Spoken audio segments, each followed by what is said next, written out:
សូមគោរពអាយដាមគុណស្រីអាបានៃគណៈអាបារាជធានីភ្នំពេញនិងកងកម្លាំងទាំងអស់ដែលមានវត្តមាននៅទីនេះមានអាយដាមជួននរិនមានអាយដាមរតស្រៀង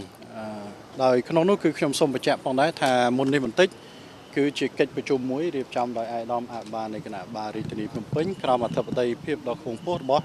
អាយដាមសតិបណ្ឌិតនេតសវឿនបញ្ញរដ្ឋមន្ត្រីដែលទទួលគោលការណ៍ណែនាំពីសម្ដេចមហាបវរថ្មីដើម្បីដឹកនាំរៀបចំផែនការសវត្ថិភាពដើម្បីធ្វើយ៉ាងណាឲ្យការប្រពៃទៅនឹងកម្មវិធីថ្ងៃ18ខាងមុខនៃការធ្វើដង្ហែថ្មើរជើងបង្ហាញនៃការគ្រប់គ្រងទៅលើវិធានការរបស់រាជរដ្ឋាភិបាលក៏ដូចជាការការពារបូរណភាពដែនដីផ្អែកទៅលើមូលដ្ឋាននៃច្បាប់ចំពោះកិច្ចការងារដែលយើងបានឃើញនៅភាពតាំងតឹងដែលបានកើតឡើងមួយចំនួនតាំងពីថ្ងៃ28ខែឧសភាកន្លងទៅនេះក្នុងនោះគឺខ្ញុំសូមជម្រាបជូនទៅលើ3ចំណុចទី1គឺសូមបញ្ជាក់ថានេះគឺជាការយកចិត្តទុកដាក់របស់ខ្ពស់របស់សម្ដេចមហាបវរធិបតីនាយករដ្ឋមន្ត្រីយើងបានឃើញហើយសម្ដេចក៏បានទទួលនៃទឹកចិត្តនិងសម្លេងរបស់ប្រជាពលរដ្ឋរបស់យើងក្នុងឱកាសនៃការចង់បង្ហាញនៃការគ្រប់គ្រងទៅលើអ្វីដែលវិធានការរបស់រាជរដ្ឋាភិបាលនិងកងកម្លាំងប្រដាប់អាវុធរបស់យើងដែលឈរនៅជួរមុខចឹងហើយគឺថ្ងៃ18ខែមិថុនានៅខាងមុខគឺជាព្រឹត្តិការណ៍មួយដែលសម្រាប់ប្រជាពលរដ្ឋខ្មែរ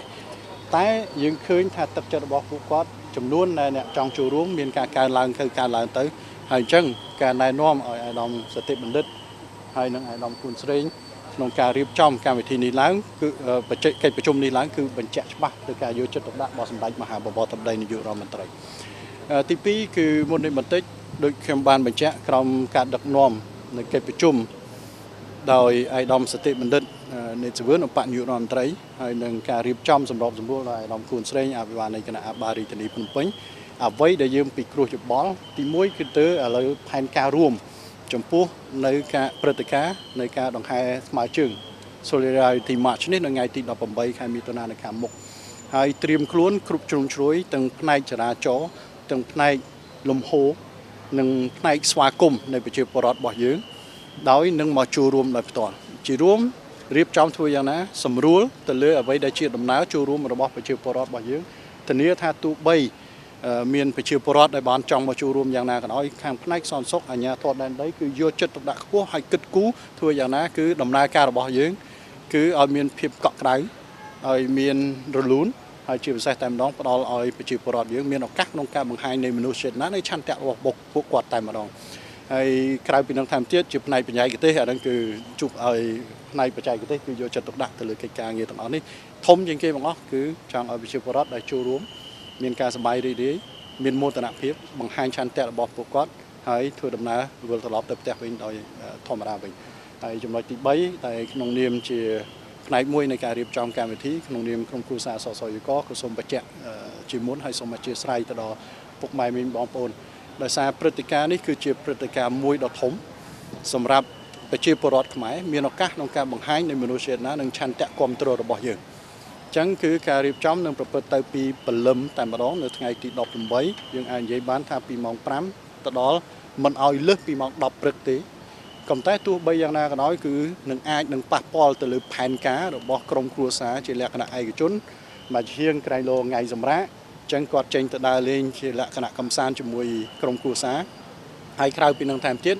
អាចបងប្អូនមួយចំនួនដែលអ្នករាជធានីភ្នំពេញឬក៏មកពីបណ្ដារាជធានីពីដាខេត្តនិងខណ្ឌដទៃនៅក្នុងរាជធានីភ្នំពេញ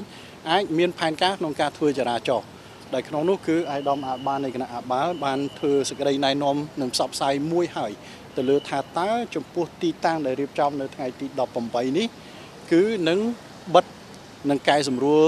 សម្របសម្រួលចរាចរណ៍ពីកន្លែងណាទៅកន្លែងណាខ្លះដោយខ្ញុំជឿជាក់ថាអាយដាមអាបាលនៃគណៈអាបាលនឹងណែនាំឲ្យសហការីក៏ដូចជាខាងខ្ញុំក្នុង